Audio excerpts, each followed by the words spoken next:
New York City's the Boston Celtics were something like being triumphant, and now get the pleasure of being completely decimated by the basketball fatal flying guillotine that is the Brooklyn Nets.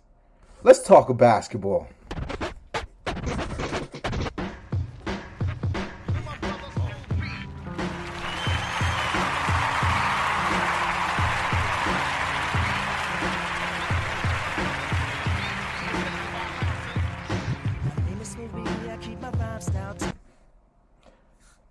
New York City, it's time. The gloves are off. The cornrows are expertly braided into the heads. Kevin Durant is making faces. Kyrie Irving is saving the world. And all of that is happening with greatness on the precipice. Greatness on the doorstep. We have not seen a basketball championship since the New York Nets did it for the ABA. We haven't seen an NBA basketball championship since a couple of years before I was born, and I am old. New York City's, focus on what I'm saying to you. Whether you are a Knicks fan or a Net fan, focus on what you're saying, what is about to happen to us, what we're about to see, or potentially see. My money is on seeing it. A basketball championship. Your team, a team from the place that you're from, a team that you root for, right? Tri-state area, New Jersey, Long Island, and of course, Brooklyn. We are on the precipice of winning the last game of our season, something we haven't seen in over 49 years. To talk about that, I brought in some professionals. We got the homie coming on. I'll tease that a little bit before our first game with the Celtics. But we also brought in a Nets Twitter veteran, a person who actually has been chronicling the team since it was very bad. A young, brilliant young man who tried to tell me James Harden will be good for these Brooklyn Nets. Billy, say hello to everyone before I introduce Sam. So, Billy, this is the first time you're doing this with us, right? Like, I feel like I've invited you before, but something happened and whatever. But I'm really thrilled to have you, and my partner Sam is thrilled to have you too. Sam, say hello to the people. What's going on, Billy? I'm super happy to have you on. I think this is going to be great, and I know I'm super amped for this coming weekend. So, how have you guys taken this in? Like, is it, you guys are younger than me, so the suffering has been throughout your whole life, right? You've been watching New York City suffer with hoop mediocrity and 12 and 70 seasons and everything else. How is it hitting you right now that we are about to play the Boston Celtics in the beginning step of what could be an NBA championship? Talk to me, Billy. Tell me how this all hits you. I think it's obviously very exciting. I think this is a couple years in the making. KD and Kyrie signed almost 2 years ago now, and finally we're on the verge of entering the playoffs with these two in the fold, and James Harden, of course. So everything we've been waiting for, all the fake trades we spoke about, all the different acquisitions and things to really put this team in position to be a true title contender, they're there now, and they have all the talent, as James Harden has said, to be a championship team if they put in the right effort and things go their way. So it's exciting. They have as real of a chance as anyone to win the championship. And after years of mediocrity, as you said, and struggling years, the Nets are really at the forefront of the title picture, and that's exciting. They're going to get all the big games, the ABC games, Mike Green, Jeff Van Gundy, Mark Jackson. They're going to be on the call. The Nets are the main team in the NBA right now next to the Lakers. So that's going to be a lot of fun to watch. So, and I mean, amongst your circle of people who cover the team, I'm sure you guys have group chats. I'm sure you guys kind of talk behind the scenes about, the vibe and what's going on. Does this matter to them? Like, I hear a lot of people saying that, Kyrie, who just had a 50, 40, 90 season, basketball is not a priority to him. What is the vibe? Is the vibe to behind the scenes, from what you've analyzed, are they as locked in as they should be, or are they kind of going through the motions? Like, tell me tell me how they're feeling. No, for sure. I mean, this team is locked in. It's filled with competitors, with KD, Kyrie, and Harden. I mean, for them and their resumes, their career resumes, they're only looking for titles at this point. They've proved everything from an individual standpoint. This is their real season. Maybe they weren't always locked in going through the regular season, realizing that they can turn it on come playoff time. But I think you saw over the last week or so, the Nets really start to kick it into gear. KD's entire game, including his defensive game, really start to show out, and they're ready for the playoffs. And with Kyrie, I think people forget that human beings, especially intelligent human beings and very talented human beings, can multitask. Right. Basketball doesn't have to be his only priority. He can be thinking about other things in the world, but when he's working in the gym, he's given all his effort into that. I mean, people can think about other things and also excel in other areas as well. So I don't think he has to be all basketball all the time. He could play the game. He could practice really hard, be ready to go when the buzzer sounds, and then he can go home and be thinking about the different social issues around the world. So I don't think that's precluding Kyrie Irving. I have no worries about him. He's completely focused on the floor, and he's an assassin on the floor. Sam, I'd like you to expound on that point. Like, you and I, on a personal level, we talk about kind of the current events of the world as it affects us personally as people, and some of the stuff that Kyrie is talking about is, some people don't pay attention to at all. Some people in basketball Twitter, it just sounds like a gobbledygook.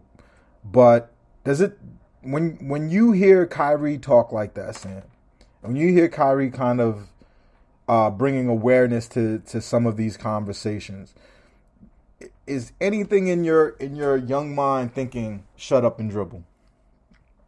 I mean, like, literally not even the slightest. I honestly find it, like, kind of offensive that we're still at the point where, like, if he comments on anything politically, like, it becomes some type of story. Like, I almost find it's a little bit, to me, it's like almost radio chatter that would have been something like Mike and the Mad Dog would have talked about, like, 25 years ago. And they did recently, Sure.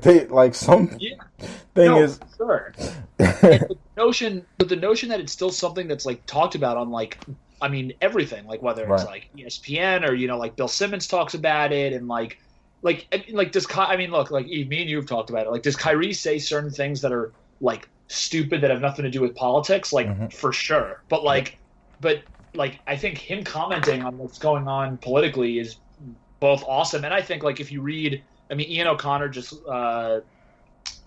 released a piece for the Post about Kyrie, and I thought it was like really fair, and I definitely wouldn't call it a puff piece, though I think it did portray him in a good light, and I really do think he is, like, the perfect athlete in the modern day to bring a title to New York, and specifically to Brooklyn, just because of what he cares about. And I think his heart is, like, in the right place on everything he speaks about. So I don't know. At this point, I just find it, like, kind of offensive that people are like, oh, is he not focused enough on ball? Like, I think it's a ridiculous, like, thing for people to be talking about at this point. Right. And it's also something that just strikes me as weird, in the sense that it is hard.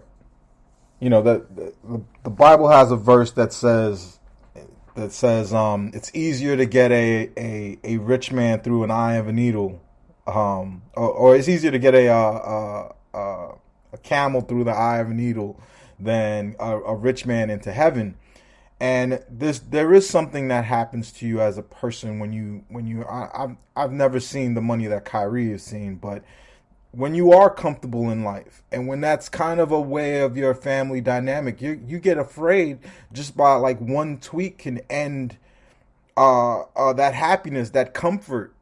And as a Nike where he makes most of his money, $250 million. I think, excuse me, that's KD's contract. His contract's $200 million, and for him to care, and actually a lot of it is like a lot of young people. My children, they don't really understand the history and how serious some of these topics are, but they're reacting to human suffering, or what they see or think is or consider human suffering, images that they're seeing across their timeline on social media. And I'm telling you, I'm excited for young people, for people you guys age and down, because you guys care.